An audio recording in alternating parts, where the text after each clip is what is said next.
बुद्ध कहते हैं, आदमी को कुशल कर्म करने में जल्दी करनी चाहिए और मन को बुराई से दूर रखना चाहिए।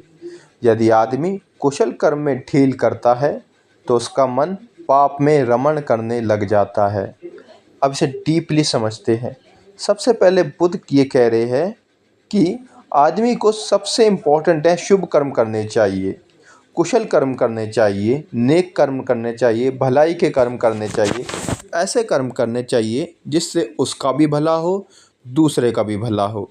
ऐसी विचार रखने चाहिए जिससे उसका भी अच्छा हो और दूसरे का भी अच्छा हो। ऐसे शब्द बोलने चाहिए जिससे उसको भी प्रसन्नता हो, दूसरे को भी प्रसन्नता हो। फिर इसके बाद वो कहते हैं कि मन को बुराई से दूर रखना चाहिए। देखो, ये बात समझने की है कि अच्छी हैबिट, अच्छे काम करने के लिए इंसान को एफर्ट लगाना पड़ता है, पर बुरी हैबिट अपने आप लग जाती है। सिगरेट पीना अपने आप लग जाती है, पर एक्सरसाइज करने की हैबिट आपको डालनी पड़ती है। ये मन का स्वभाव है कि वो बुराई की तरफ जो है बहुत आसानी से अट्रैक्ट होता है। इसी को बुद्ध यहाँ पर हाईलाइट कर रहे हैं कि अपने मन को हर तरह की बुराई से आपको बचाना है।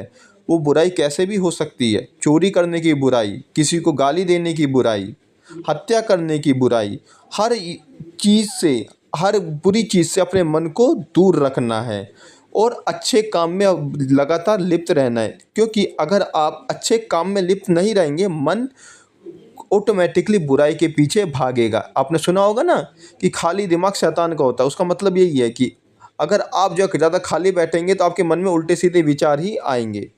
आगे बुद्ध ने कहा है, यदि आदमी कुशल कर्म में ढील करता है तो उसका मन पाप में रमण करने लग जाता है। रमण का मतलब है उसमें इंडल्ज होने लग जाता है। तो बुद्ध यहाँ पर कहने की कोशिश कर रही है कि अगर आपने अच्छे काम नहीं किए, उसे कल पर टाला, परसों पर टाला, आपने अपने व्यवहार को अच्छा नहीं किया, तो ऑटोमेटिकली आपका व्यवहार, आपकी वाणी, आपके विचार बुरे होने शुरू हो जाते हैं। तो अगर आप चाहते हैं कि आपसे कोई पाप ना हो, आपसे कोई अशुभ कर्म ना हो, तो शुभ कर्मों में अपने माइंड को लगाए, अपने शरीर को लगाए, अपने विचारों को लगाए। इसी से आप पाप से बच सकेंगे। आई होप आपको कुछ सीखने को मिला होगा। Thank you very much.